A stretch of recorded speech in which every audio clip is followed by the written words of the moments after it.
Las debilidades internas suelen ser oportunidades para los intereses foráneos. Por eso es tan importante conocer nuestro territorio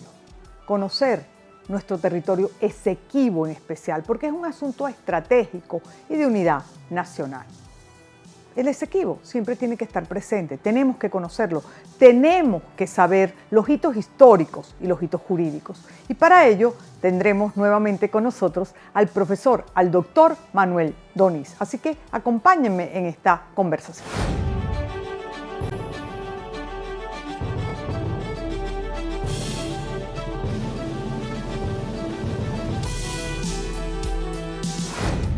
Profesor, muchas gracias por volvernos a acompañar para seguir tratando un tema tan importante como es nuestro territorio Esequibo, un tema estratégico, un tema de interés nacional.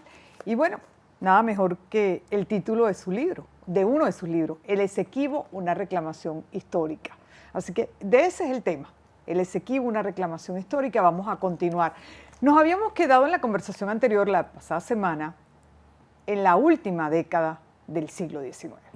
Y ocurrieron muchísimas cosas importantísimas a finales de esa década. Así que entremos en materia en vísperas del laudo arbitral de París de 1899. Y le devuelvo su libro. Gracias. Gracias. De nuevo, gracias por la invitación. Siempre, su casa. Bueno, en la última década de ese siglo se producen acontecimientos fundamentales en esta historia. Uno es el problema que visualizaron los Estados Unidos de Norteamérica con el expansionismo británico. Entonces, el expansionismo británico estaba nada más y nada menos que ocupando hasta Sudáfrica, los Boer y tantas cosas. Y tenía pretensiones sobre el Caribe y otros Era un gran lugares. imperio para entonces. Era la entonces. primera potencia mundial. Los Estados Unidos quisieron entonces frenar ese expansionismo y el instrumento en el que pensaron fue la doctrina de James Monroe, su presidente, en 1823.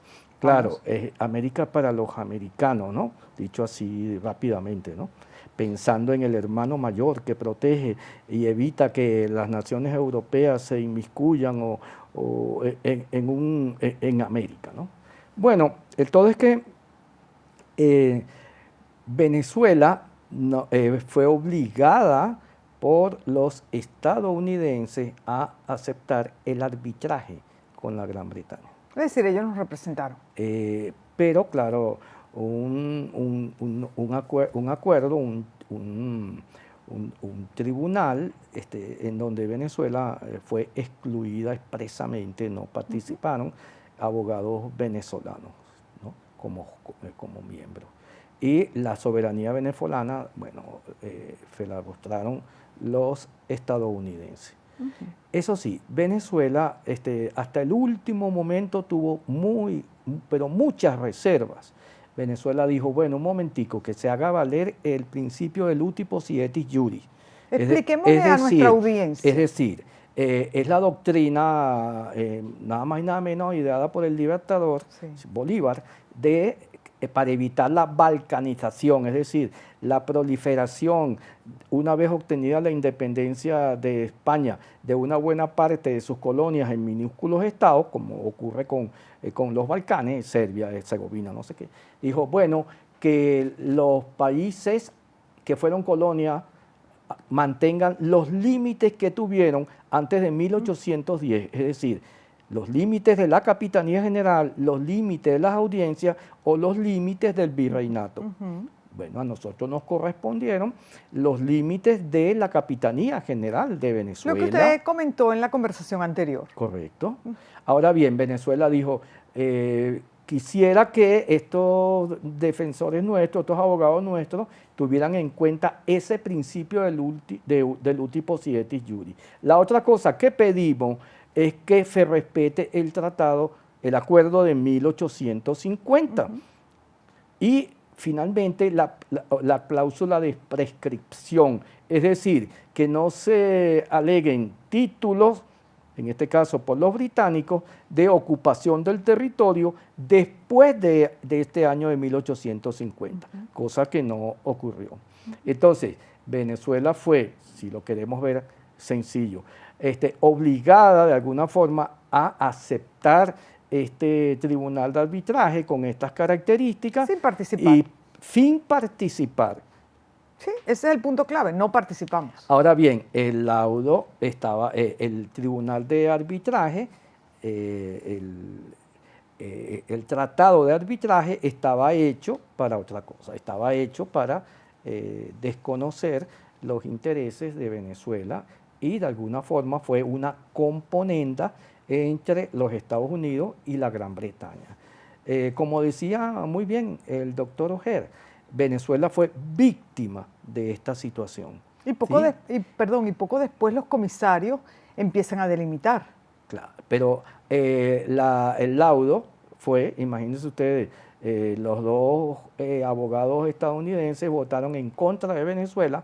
Por supuesto que también lo hizo Frédéric de Martin, un ruso que fue escogido, no sabemos a estas alturas exactamente por qué, pero una cosa sí es clara, anglófilo totalmente, con un libro que valdría la pena, que se titula Rusia e Inglaterra en el Asia Central, un individuo que pensaba que el derecho era para las naciones civilizadas y no para las otras naciones entre las cuales estábamos nosotros. Que éramos los incivilizados. Que éramos los incivilizados, ¿sí? Y los estadounidenses, repito, los ingleses, por supuesto, votaron por ellos. 5-0 en contra de Venezuela. Era obvio, además, ¿no? Era obvio y la única excusa que tuvieron los abogados estadounidenses, y uno de ellos en particular, Severo Mallet Prevost, que fue quien se encargó de la parte histórica y cartográfica, fue decir, al menos le salvamos las bocas del Orinoco a Venezuela, lo cual es falso, porque si la frontera llegó hasta el Barima, estamos hablando del control de las bocas del Orinoco. Bueno, como ahora, si nos descuidamos un poco, vamos a perder el control de las bocas del Orinoco. Muy bien. Entonces, ¿qué ocurrió? Ahora vamos un poquito más rápido. Claro. Bueno, Venezuela se negó a demarcar la línea y fue obligada porque en 1904, ¿no? Sí. Los ingleses dijeron, bueno, si ustedes no fijan los postes donde deben ir, lo hacemos de manera unilateral. Entonces no nos quedó más remedio que participar. Claro, esto es una trampa, porque por un lado fuimos obligados a reconocer, a legitimar el laudo y por otra a demarcar. Y esto es importante porque una cosa son los títulos históricos y otra cosa son los títulos jurídicos. En la Corte Internacional de Justicia lo que priva es lo segundo, lo jurídico. Y ciertamente nosotros demarcamos porque no nos quedó otra. Usted habló, o conversamos en el primer programa, sobre los títulos históricos.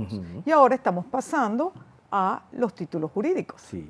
Y eso es muy importante que la audiencia lo tenga claro, porque la verdad es que es una historia de 4 siglos que intentamos resumir en 2 conversaciones de media hora. Correcto. Dándole la mejor información que usted la posee, pero también los elementos de análisis, porque es importante que la ciudadanía pueda construir su propio pensamiento crítico en función del conocimiento. El conocimiento es importantísimo para que uno se empodere, para que uno pueda tomar sus propias decisiones y uno pueda argumentar sobre el territorio, sobre la historia, sobre la geografía, conociéndolo. Bueno, profesor, llegamos a 1903 y nosotros denunciamos ante la Haya, ¿verdad? No, mire, entre 1904 y 1948, que es cuando se conoce el memorándum de Severo Mallet Prevost, ofreciendo las interioridades de este laudo nulo e írrito, Venezuela, ¿qué hizo? Bueno, hay que decirlo, aceptó el laudo. Pero Solo en 1930, a partir de la década de los años 30, 35, entonces comienza a discutirse este asunto y hay un individuo llamado Carlos Álamo Ibarra que plantea por vez primera, ese es su discurso de incorporación en la Academia de Ciencias Políticas, la reclamación del territorio Esequibo.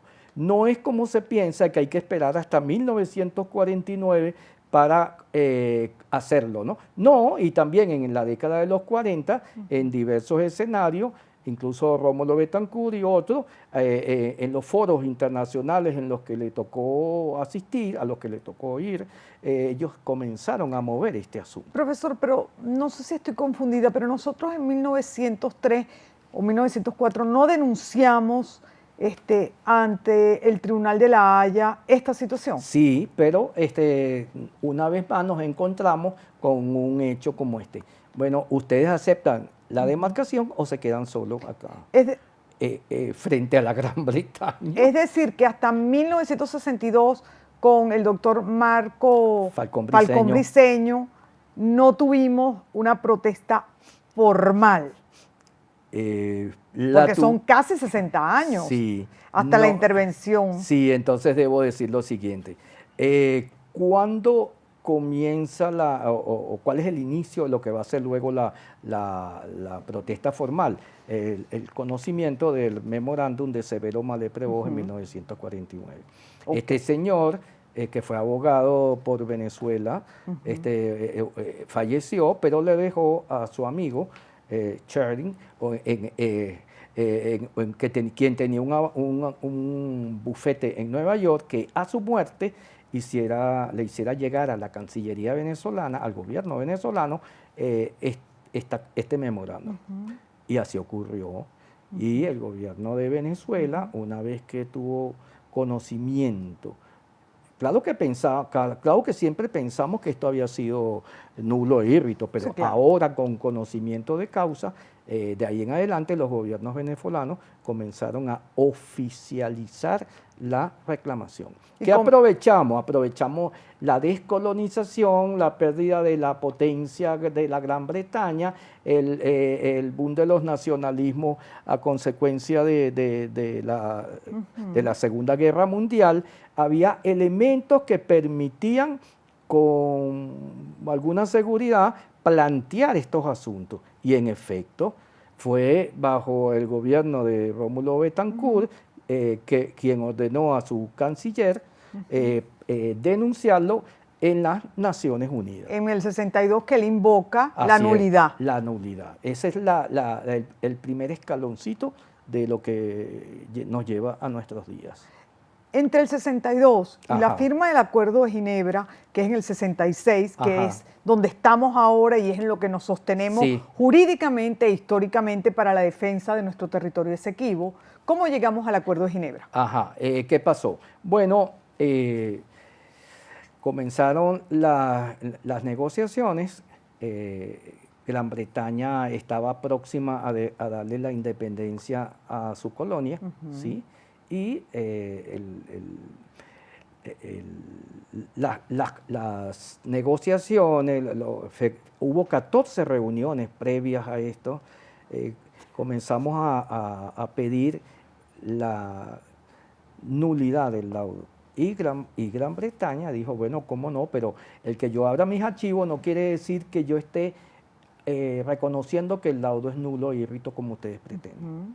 Pero bueno, aquí afortunadamente entraron en acción dos jóvenes jesuitas que estaban haciendo sus estudios en Londres, hablaban muy bien el inglés, estaban estudiando historia, bueno, todo encajó perfectamente. Sacaron unas cuantas copias. Unas cuantas, unos cuantos centenares o miles de metros de microfilm, de documentos de todo tipo. Ellos fueron Germán González Oropesa y Pablo Ojer Celigueta. Brillantes historiadores, sacerdotes notables. Ellos fueron autorizados por la Compañía de Jesús y por el gobierno venezolano y se convirtieron... unos defensores y conocedores de nuestro territorio. Así es. Increíble, por lo que hemos estudiado todos nosotros en base a sus libros, y bueno, los de usted también, pero aquella era otra época. Pero ellos nos permitieron tener la documentación que sentó las bases para nuestro debido reclamo. Y eso tiene un nombre propio. Ellos elaboraron el informe que presentan los expertos venezolanos al gobierno nacional. Y allí están pues las particularidades, entre comillas, de este laudo, ¿no? Laudo nulo e írrito por todos lados. ¿Cómo llegamos al protocolo de Puerto Muy España. bien. Se firma el Acuerdo de Ginebra. En el 66. Sí, en el 66. A los ingleses no les quedó otra que aceptarlo. Para entonces, perdón, profesor, ¿Guyana era independiente? No. Todavía no. No, entre comillas. 3 meses después fue independiente, pero para la firma del Acuerdo de Ginebra todavía era colonia británica. Pero ellos estuvieron en la firma del documento. Gran Bretaña, la Guayana Británica entonces, hoy República Cooperativa de Guyana, y Venezuela. Bueno, y entonces se estableció en el Acuerdo de Ginebra buscar una solución práctica y satisfactoria para las partes. Que es en donde estamos ahora. Y para eso hubo una primera parte que se llamó la comisión mixta. Y en esa comisión mixta participaron guyaneses y venezolanos para tratar de buscar estas soluciones prácticas y satisfactorias. Pero los venezolanos nos encontramos con que los guyaneses, desde ese primer momento y hasta nuestros días, señalaron, aquí no se trata de buscar soluciones prácticas, aquí lo que ustedes tienen que demostrar, venezolanos, es si el laudo es nulo e híbrido. Entonces, una cosa es la parte jurídica que exigían, y ahí se transaron y se siguen transando los guyaneses para resolver este asunto, y otra, la posición venezolana de buscar soluciones prácticas y satisfactorias. Imposible. Se vencieron los 4 años de la comisión mixta y el problema continuó. Y continuó al punto de que, bueno, esto no tuvo arreglo. Cada vez que íbamos a un tribunal o a algún lugar a plantear nuestra legítima reclamación, nos encontrábamos con este obstáculo. En vista de esto, y debido al buen manejo que hizo Guyana en todos los escenarios internacionales, pero particularmente en el Caribe, acusando a Venezuela de ser un país grande pero agresor y que estaba prohibiendo la existencia de un país pequeño como era Guyana, y que le estábamos quitando las 3/4 partes del territorio y otras cosas. Es natural que los países pequeños sientan que el débil es Guyana y que tiene que proteger su territorio, porque son islas y paisitos muy pequeños. Y entonces nosotros quedamos como el gran país y el país poderoso, cuando en realidad Guyana tiene detrás grandes imperios históricos. Porque digo históricos porque los imperios pasan y emergen otros, y lo hemos visto en estas 2 conversaciones, como a lo largo de 4 siglos unos han sido imperios, han dejado de ser imperios, vuelven otros imperios, porque eso es así, es la historia de la humanidad. Pero los hechos y las consecuencias quedan de esos imperios. Claro, y entonces pasamos a ser los venezolanos los culpables cuando realmente éramos las víctimas. Y seguimos siendo, porque el territorio es venezolano. Ahora bien, en 1982, en vista de que la situación estaba muy complicada y no llevábamos a nada, el doctor Rafael Caldera decide congelar. Bueno, la palabra no le gusta a muchísima gente. No renovar. No continuar. El protocolo. No continuar con el Acuerdo de Ginebra y dar un periodo de 12 años para buscar en otra oportunidad, en otro ambiente más favorable, continuar con la reclamación. Bueno, firmamos ese protocolo en Puerto España. Uno el territorio lo defiende siempre, continuamente y en cualquier circunstancia. No lo abandonamos, pero claro, ocurrió lo que era previsible. Guyana desarrolló entonces en esos 12 años el territorio. En el 2011 solicitó una extensión de su plataforma. Bueno, ejerció su soberanía. Los textos de Guyana son excelentes. Incentivó el nacionalismo de su gente sobre el territorio y prácticamente hizo que ese territorio ya fuera realmente guyanés. Profesor, y una pregunta. como historiadora, yo hubiera pensado que era necesario para ese entonces, 2010-2011, bueno, poner 2 fragatas ahí en la plataforma continental. O sea, es territorio nuestro, son aguas nuestras. ¿Por qué no pudimos poner 2 fragatas? No estoy llamando a la guerra, ni estoy haciendo ningún llamado absurdo. Estoy diciendo, es como un puesto de estacionamiento. Si el puesto es suyo, usted estaciona un carro. Sí.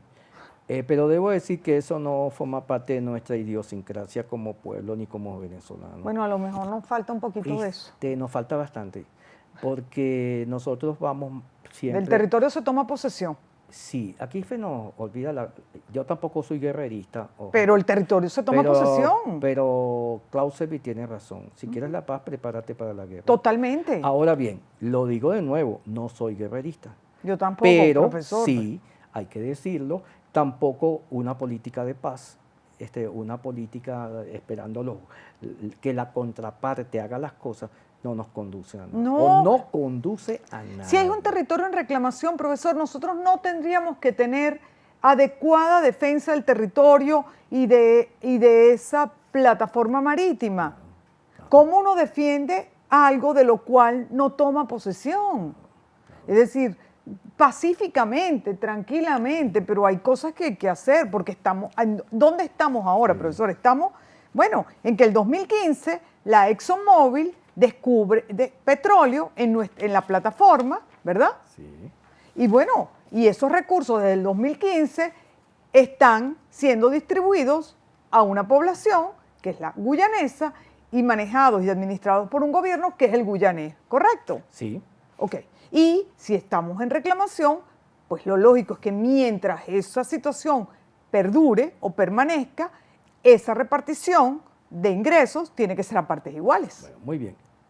Muy buena su reflexión, porque eso no es una pregunta, eso es una muy buena reflexión. Bueno, profesor, es que yo comparto. Yo me vuelvo loca con los temas del territorio. La comparto totalmente y le digo que aquí se nos olvidó algo fundamental. En todos estos asuntos, Venezuela no exigió o se olvidó o no quiso hacer la advertencia en todo cuanto hizo de que estaba presente el Acuerdo de Ginebra y que había que hablar de la reclamación y de llegar a una solución práctica y satisfactoria para las partes. Claro. Ojo, aquel que crea que no se hizo eso, que no se trabajó en esto, no tiene toda la verdad, porque en tiempos de, por ejemplo, cito uno, Carlos Andrés Pérez, se habló de una construcción de una represa en la zona de reclamación, en el río Mazaruni, todos los proyectos iban bien, e incluso los guyaneses llegan, que era el presidente, dijo, oye, qué bueno, me interesa, pero al final, tanto en Georgetown como en Caracas, para decirlo sencillito, privó el que, bueno, pero es que está en juego entregar parte de la soberanía del territorio. Entró la cuestión política y lamentablemente no se llegó a nada. Nosotros no tenemos derecho a la fachada atlántica. A eso voy. Una cosa es la decisión del laudo de 1899 y otra cosa es nuestra legítima salida al Atlántico. Exacto. Pero quiero decir que nuestra salida legítima al Atlántico ya se garantizó, para que ustedes vean que no siempre Venezuela ha estado dormida en el sueño de los justos, en 1990, cuando firmamos el Tratado de Delimitación con Trinidad. Entonces tenemos nuestra fachada atlántica garantizada. Tenemos garantizada, previendo estos asuntos de lo que estamos viviendo en nuestros días, la salida libre al Atlántico. ¿Y no podemos tener 2 barcos ahí? No solamente eso, tenemos más, porque en 4 ocasiones, y todo comenzó en el 2014, con el Tecni Perdana, que era un barco de exploración al cual Guyana le había dado autorización para explorar en la zona, ese barco que estaba en aguas territoriales de Venezuela, fue apresado por la Armada nuestra, que ha hecho un impecable trabajo, no solamente en esa ocasión. Ese barco fue llevado a la Capitanía de Puerto de Margarita, se aplicó el derecho marítimo internacional y se ejerció la soberanía sobre las aguas venezolanas. Por ejemplo, yo quiero hacer un documental sobre la fachada atlántica y yo le digo a nuestra Marina que nos preste el apoyo para desarrollar ese documental. Tengo libre acceso, me imagino. Tiene libre acceso. Como venezolana. Como venezolana. Bueno, entonces eso es importante sí. saberlo, que tenemos un acceso legítimo a nuestra fachada atlántica y por lo tanto a todo lo que se descubra en esa fachada atlántica, porque son nuestros límites terrestres y marinos. Es mucho más allá de unas rayas en un mapa. Es territorio venezolano y eso es lo que le tenemos que decir a los niños, a los jóvenes y a los adultos. Porque hay gente que dice, bueno, ¿cómo nos vamos a poner a defender algo que hemos estudiado lejanamente en unos mapas y en unas rayas? No son unas rayas, es nuestro territorio y es el acceso a la fachada atlántica y es el acceso a nuestras bocas del Orinoco, a nuestro territorio, profesor. Sí, hay algo que debo aclarar. Ajá. Una cosa es nuestra salida libre al Atlántico. Ajá. Y otra cosa es el mar territorial que está comprendido entre el Punta Barima y la desembocadura del Esequibo, que está sujeta, por supuesto, está condicionada por el laudo arbitral de 1899. Por supuesto. ¿Qué debemos hacer allí? Bueno, venezolanos y guyaneses nos tenemos que sentar en una mesa a ver hasta dónde llega nuestra soberanía marítima, ¿no? Me explico, aquel que vea un mapa se va a dar cuenta de que esa línea, repito, entre el Barima, el Pomerún, el Barima, corrijo, que sería las bocas del Orinoco hasta la desembocadura del Esequibo, es todo cuanto, no la Corte Internacional, porque la Corte Internacional no tiene ninguna jurisdicción al respecto, es lo que debemos comentar y llegar a un acuerdo con los guyaneses. Ya para terminar, noviembre 2023, Corte. No, mejor es 2018. Ok. Porque, bueno, vamos a concluir entre el 2018 y el momento actual, que es la Corte, y es el 2023. Ok, pero es que mire, no podemos olvidar el 2018, porque Guyana otorgó concesiones. Es verdad, petroleras, no podemos.